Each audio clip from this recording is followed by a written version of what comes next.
trabajar en esta fecha tan importante, siempre nosotros iniciamos las ediciones de Voz para el Cambio saludando nuestros seguidores en la República Dominicana y en diferentes países que siguen este espacio.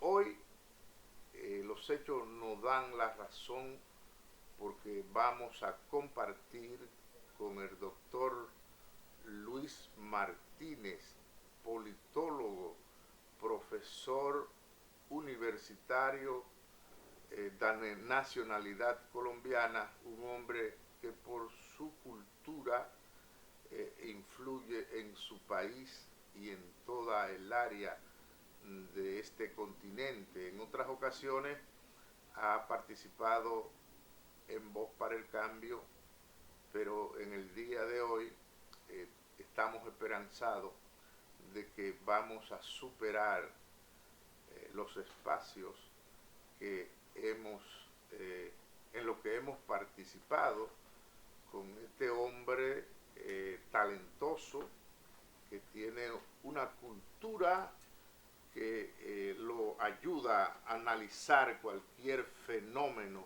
en el continente y un poquito más allá. Ya tenemos ahí a Alfonso Torres, listo también para iniciar esta jornada que esperamos, como siempre, que sea del agrado de los seguidores de este espacio. Adelante, Alfonso Torres. Saludos, Juan Francisco, saludos país, saludos mundo. Un placer estar aquí de nuevo en esta entrega de Voz para el Cambio. Un compromiso con la patria chica de los dominicanos, pero también con la patria grande de nuestra América Latina. Hoy, con una entrega especial, vamos a estar conversando con el profesor Luis Martínez, un gran académico de Colombia, ahí de Barranquilla, en el primer segmento del programa. En parte final vamos a estar conversando con don Héctor Miolán, un dominicano radicado hace muchos años en los Estados Unidos, un militante de las mejores causas. Así es que tenemos un programa dedicado a política internacional. Así es que esperamos que don Luis Martínez pueda estar con nosotros lo más rápido que inmediatamente para conversar de la situación de Colombia. Colombia en esta América Latina nuestra, América Latina que nos duele. Mira, te sientas aquí, aquí está la cámara, le das. Ahí oigo ya la voz de... Están ayudando a Luis Martínez con la cámara, la conexión. Ahí está don Luis Martínez, para nosotros siempre es un honor tenerlo por acá. Y en este momento mucha gente de Barranquilla y de Cali en sintonía de Bogotá. Luis, saludos, ¿qué tal? Buen día, Fon. Placerazo del gran carajo, como decimos acá en el Caribe. Verte, saludarte, lo mismo que a tus compañeros y agradecerte por esta nueva invitación a la orden en lo que podamos, ¿no? Muy bien, gracias, hermano Luis. Ahí está con nosotros Juan Francisco de la Rosa, desde el estudio, un académico nuestro, un abogado y un hombre de mucha cultura, un historiador, politólogo. Ese es su colega. Adelante, Juan Francisco, ¿qué tal? Muchas gracias, doctor Martínez. Voz para el Cambio agradece esta oportunidad que usted le da nuevamente. Esperamos que usted haga aporte como siempre y de inmediato le solicitamos que nos haga una síntesis de la realidad política que vive hoy Colombia. Gracias, doctor Francisco. Lo mismo, un placer para mí, bueno, conocerlo. Y aquí vamos a intentar entre nosotros tres y los que puedan tratar de opinar sobre esto que está pasando en Colombia, ¿no? Yo creo que ustedes parece que están, digamos, inquietos, preocupados por las noticias de los últimos acontecimientos. Supongo que eso tiene algo que ver con la invitación y además pues también con el transcurrir de lo que ha sido el gobierno de Gustavo Petro. Bueno, lo primero que hay que decir es esto. Petro se propuso unos, unos retos políticos y esto lo hago atendiendo a una especie de temario que me mandó FON hace 2 o 3 días, unos retos que tienen que ver con la situación colombiana.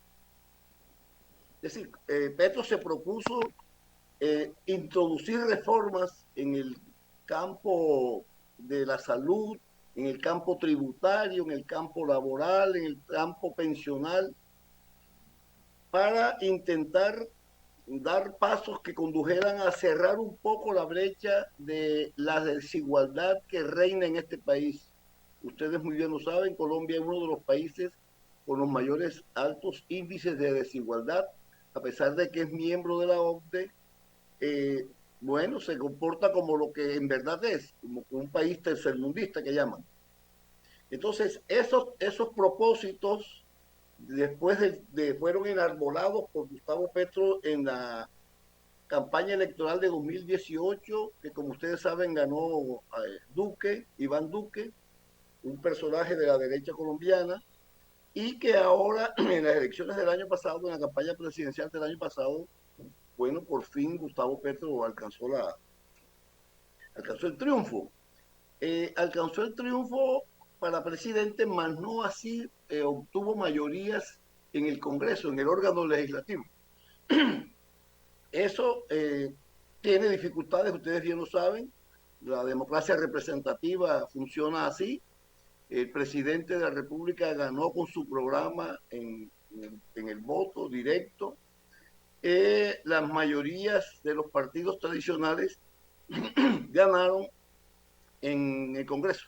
Eso llevó a que el presidente Petro tuviera que hacer algunos acuerdos en el Congreso para tratar de seguir o de sacar adelante las reformas.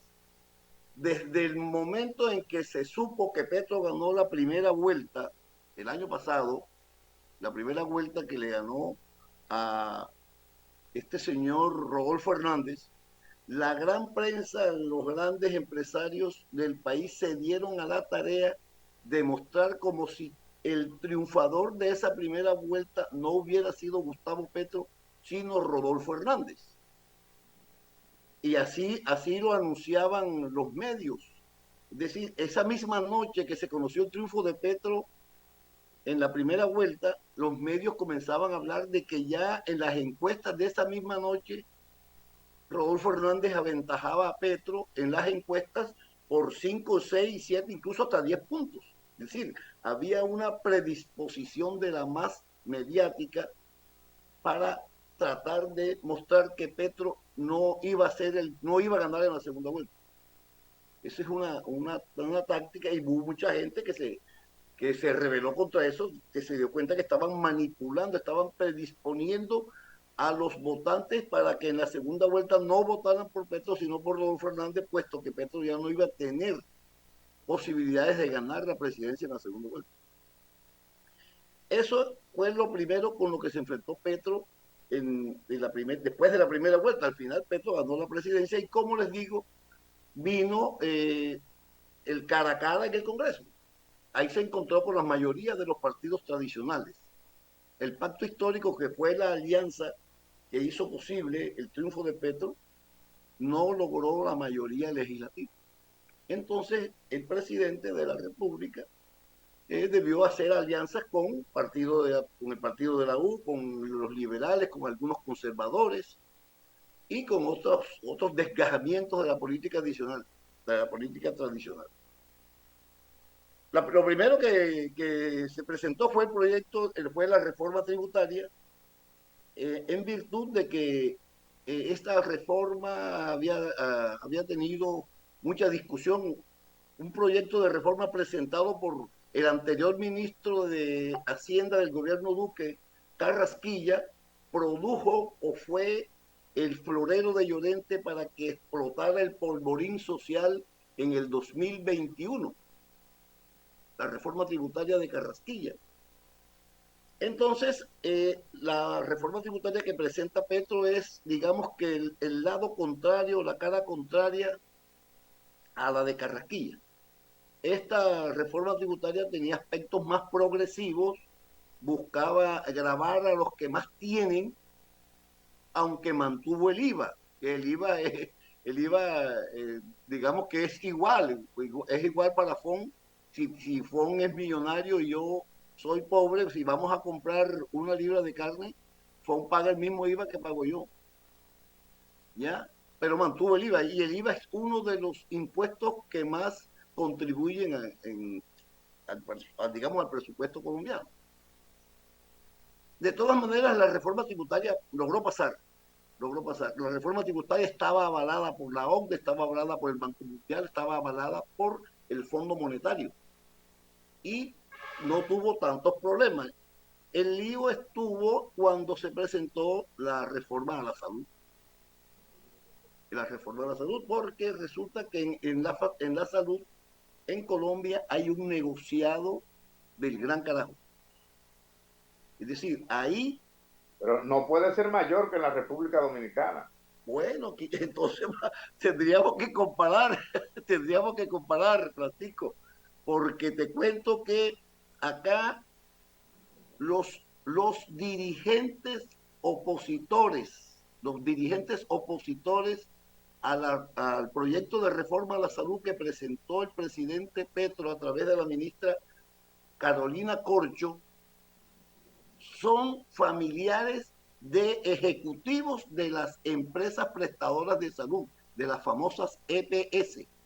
Y esos son dirigentes de la oposición, dirigentes políticos que son además columnistas de prensa de los principales diarios del país, que entre otras cosas pertenecen a los más importantes grupos económicos del país.